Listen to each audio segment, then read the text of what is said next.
Hey guys, Carol97 again. This time the review of the 144 scale high-grade Universal Century Gyan Revive version from the original Gundam series. And man, one hell of a revive it is. Of course, the proportions are completely different, but one thing that also surprised me is that the colors are quite different as well, and they perfectly reflect the changing proportions. I mean, the Revive Gyan has much darker, more subdued colors, like the purple that we have on the old Gyan, which as always my camera has a hard time picking up, is a cool subdued blue on the Revive Gyan. The gray used for the shoulders, the legs, his helmet I will call it, and then his belly is also slightly darker. The yellow is different, and then the red used is also slightly darker on the Revive Gyan. So overall it looks very, very nice. Now for stickers, one thing that might surprise you is that we actually get one more sticker than with the original Gyan. The good news is that it's completely because we get two choices for the mono eye. We get a bigger one, which I used, and then we also get a smaller one if you want him to look like he's staring a bit more. And then just with the original Gyan, we also get one for his stomach. Now, color accuracy, even though we have technically the same amount of stickers, is better because this time around, the missiles inside of, the mines inside of his shield are molded in gray.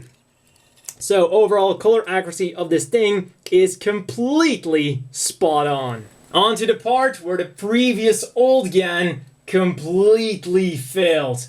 The articulation. The head goes up nicely all the way like that, down, rotates around, forwards and backwards a little bit with chicken movement. The mono eye does not move, but considering the way the Gyan, well, his helmet is constructed and this being a high grade, that is completely understandable. Shoulders go forwards on a hinge and then also a bit on that ball joint, backwards nicely. We'll rotate around just like that on that ball joint, go up then on the hinge for a very nice range of movement. Rotate around below the elbow, and the first time we're on to success, double jointed elbows. Moving on, we have the second huge sign of success, the hands. First of all, they're on ball joints. Why is this a big deal? Previous Gyan did not have ball joints, which made it pretty difficult to make Sasaki's custom Gyan, the YMS-15SS, with that beam rifle in it. But what's really amazing is this specific hand to hold on to the beam sword. That is going to come in so handy once we put that sword in there. Then we get to the waist, more signs of success, double joint, well, two ball joints, one at the top, one at the bottom, nicely backwards, really far forwards, and just everything in between. This thing is looking really good. Front skirts molded together, go forward about that far. Funny thing is, the back skirt actually goes further backwards than the front skirts. But surprisingly enough, even though it looks like they're going almost nothing forwards, the legs go completely forwards. I was pretty surprised by that while constructing it. Backwards all the way as well. And this is not something a lot of machines can do. The other way around, also extremely impressed. Then when we look between the legs, we will have a nice fancy swivel joint, which allows the legs to go side to side even more, and it will also reveal his action-based butthole. Oh, and before I forget, of course, the waist can also rotate around all the way. And then the legs will also rotate around as far as the legs will allow. That far, then the knees are double jointed. Not quite all the way, but you're probably not going to need a whole lot more than that. The feet go forwards a bit, backwards very far, side to side nicely, and surprisingly enough, toe joint. Because why not? So, long story, extremely short, the articulation on this thing is spot on. They completely nailed it. Especially the hand is great for the beam sword. And talking about the beam sword, it fits like a glove. It's super secure in there. It's not moving around whatsoever. it's simply great. And we have a knight, he has his sword, there's only one more thing he needs now. A shield. And not just any shield. Not only is this thing packed to the brim with weapons such as needle missiles and hide bombs, but it's also articulated. Because right now, it's just sitting on the arm on the side, but you pull this thing out, and then we've got some transformation going on with a shield, no less. Simply bring this forward, and there we go. Now you can have your shield in front of you in order to deploy those hide bombs. Because, well, they're exactly what they sound like. They're mines, but in space. Oh, and just because we all know the Gyan as a knight mobile suit doesn't mean he has to be one. And then the last accessory that we're getting is a normal, boring right hand.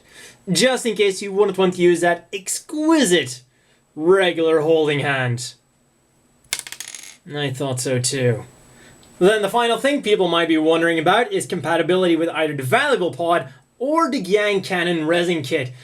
The short answer is, it's a mixed bag. Not everything is going to fit perfectly straight out of the box, but I will have a video up tomorrow going into detail a bit more about what works, what doesn't work, and what you can do in order to make things work. As always, the inevitable question is, do you want to buy this? Absolutely. For 1,200 yen, you're getting an amazingly articulated mobile suit with a really cool beam sword, great articulation to back up said beam sword, a nice shield, and an overall very interesting and unique looking mobile suit.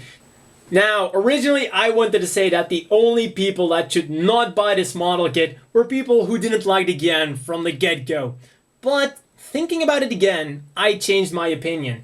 This is one of those model kits that even if you do not like the model, well, even if you don't like the machine to begin with, buying this model might just change your opinion a bit because it's just such a great model. It's a lot of fun to play around with, and like I said, it's a pretty unique mobile suit, and I really wished that there were more knightly mobile suits, kind of like I said in my Grace Ritter review, because as far as stylizing mobile suits goes, I think that themes like knights or even samurai, like thinking about the Astrays or the Musha Gundam, makes perfect sense because it wouldn't take too much, for example here with the Gyan's head, to make them kind of resemble a knight and make them a bit more noble and stuff like that. So really, it's just such a great model kit. And comparing what we had before, I mean, there is really no question. The Gyan is also one of those revives that completely obliterates the non-revive version. For, well, ever since we started getting revives, I said one of the two machines that really needs a revive is the Gyan. The other one was the Goof, and fortunately we also got one of those. So yeah, I mean, wow. This thing, 800 yen.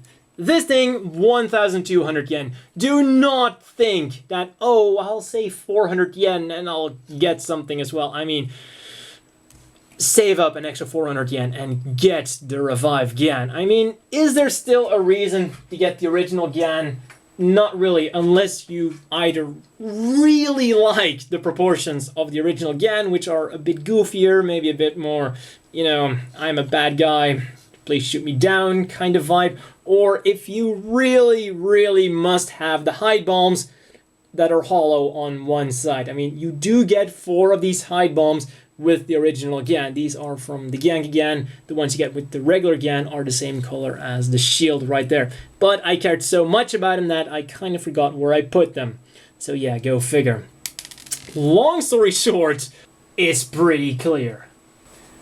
For size comparisons, first up, here he is next to the Universal Century Gyans. We once again have the original Gyan, which survived being stabbed, and then the Gyan Cannon, my custom Black Knight one.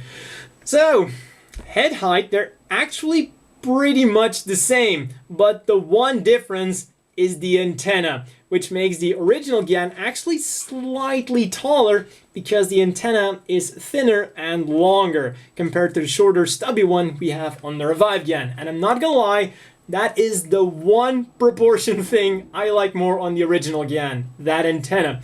Because like I said, the short and somewhat stubbier antenna doesn't quite feel as elegant as the longer one of the original Gyan. But other than that, of course, everything proportion-wise is much better about the new Gyan. Then here it is next to my variant of the Gyan and another very knightly mobile suit, the Grace Ritter Carta Custom.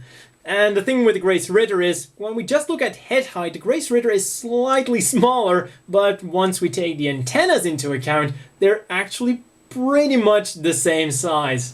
And finally, here is next to the standard size Gym Custom and the always bulky Zaku 3. And that's all for this review, and see you guys next time!